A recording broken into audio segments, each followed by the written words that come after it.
नमस्कार साथियों, सफल आईएएस में आपका हार्दिक स्वागत है। आज मध्य प्रदेश पीएससी 2025 को ध्यान में रखते हुए प्राचीन भारत के टॉपिक हड़प्पा सभ्यता पर विस्तार से चर्चा करेंगे। देखिए आपके सामने हड़प्पा सभ्यता। देखिए हड़प्पा सभ्यता का जो प्रारंभ है वो 2500 से 1500 ईसा पूर्व माना जाता है। अगर हड़प्पा सभ्यता के हम उद्भव की बात करेंगे तो ये पश्चिमोत्तर भारतीय महाद्वीप के पश्चिमोत्तर भाग में इसका क्या हुआ था, हमको इसके अवशेष क्या हुए मिले, यानी इसकी शुरुआत हमको भारत के पश्चिमोत्तर भाग में दिखाई दी। इसकी सबसे पहले जो खोज की गई थी वो 1921 में दयाराम साहनी के द्वारा की गई थी, और जो खोज की गई थी वो हड़प्पा नामक स्थान पे इसकी खोज क्या हुई की गई। तो चूंकि इसकी हड़प्पा नामक स्थान पे खोज हुई तो प्रारंभ में इसको हमने हड़प्पा सभ्यता कहना चालू कर दिया। लेकिन उसके बाद हमने देखा कि सिंधु और उसकी सहायक नदियों के किनारे भी इसके अवशेष पाए गए, तो हमने इसको सिंधु घाटी सभ्यता कहना चालू कर दिया। लेकिन ये देखा कि एक नाम हड़प्पा सभ्यता है और एक नाम सिंधु घाटी सभ्यता है, तो पुरातत्व परंपरा के आधार पर हमने इसके जो प्रारंभ में जिस जगह पे इसके अवशेष मिले उसी के नाम पे इसको हड़प्पा सभ्यता कहना क्या हुआ चालू कर दिया।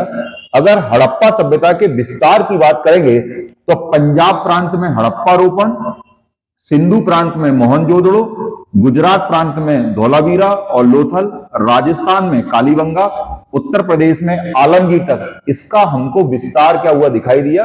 और सभ्यता इसको हम क्यों कह रहे हैं, क्योंकि 2500 से 1500 ईसा पूर्व की बात कर रहे हैं और सभ्यता की बात कर रहे हैं हम। सभ्यता मतलब एक कल्चर, मतलब उस जमाने में किस प्रकार का कल्चर रहा होगा ये हम बताने का क्या कर रहे हैं, प्रयास कर रहे हैं। और यही सभ्यता के अंदर हम समझने के लिए क्या करेंगे, प्रयास करेंगे। जैसे कैसी सभ्यता थी, अब आप देखिए सभ्यता शब्द है, सभ्यता कैसी थी, तो आप देखेंगे नगरी सभ्यता थी। सबसे मेन चीज है नगरी सभ्यता थी।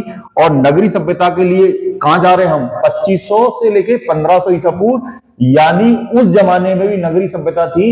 इसके क्या प्रमाण है कि सड़कें समकोण पे काटती थी, गंदा पानी निकालने के लिए अद्वितीय नालियों की व्यवस्था थी जो घर के बाहर पीछे के रास्ते से क्या होते थे, निकलते थे।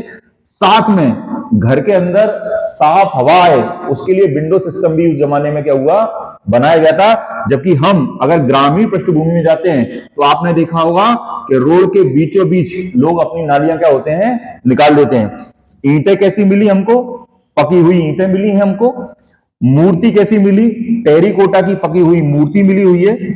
यहाँ के लोग पूजा किसकी करते थे, तो ध्यान रखना उस जमाने में ज्यादातर जो पूजा होगी वो नेचर प्रकृति की पूजा होगी। जैसे नदी, बैल, पशुपति शिव, मातृ देवी की क्या होती थी, पूजा की जाती थी।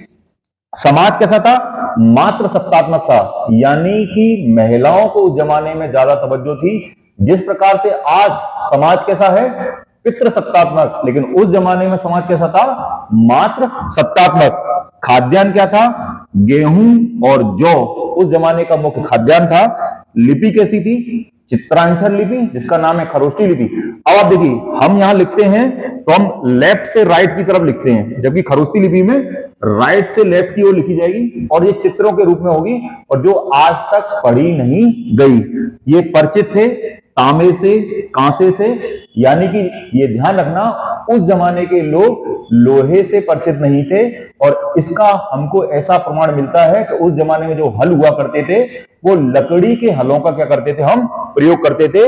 अगर इस सभ्यता को हम देखते हैं अंत कैसा हुआ, तो सिंधु नदी में बाढ़ आई ऐसा लोगों का मान्य मत है, या विदेशी आक्रमण हुआ इसलिए सभ्यता नष्ट हुई, या जलवायु में परिवर्तन हुआ इसलिए ये सभ्यता क्या हुई, नष्ट हुई। तो आज हमने सिंधु घाटी सभ्यता को एक सरल शब्दों में समझने का प्रयास किया। क्यों, क्योंकि सिंधु घाटी सभ्यता एक बहुत बड़ा टॉपिक है और इसमें कोई अवशेष कहां मिला, किस प्रकार मिला, बहुत सारा पढ़ने के लिए। लेकिन एमपीपीएससी के दृष्टिकोण से एक छोटे समराइज रूप से समझाने का प्रयास किया जिससे कुछ फैक्ट आपको मिल जाएं और आप एमपीपीएससी में अपने क्वेश्चन लगा पाए। साथियों, सफल आईएएस आपके लिए टेस्ट सीरीज भी लेके आया है जो जनवरी से प्रारंभ होगी।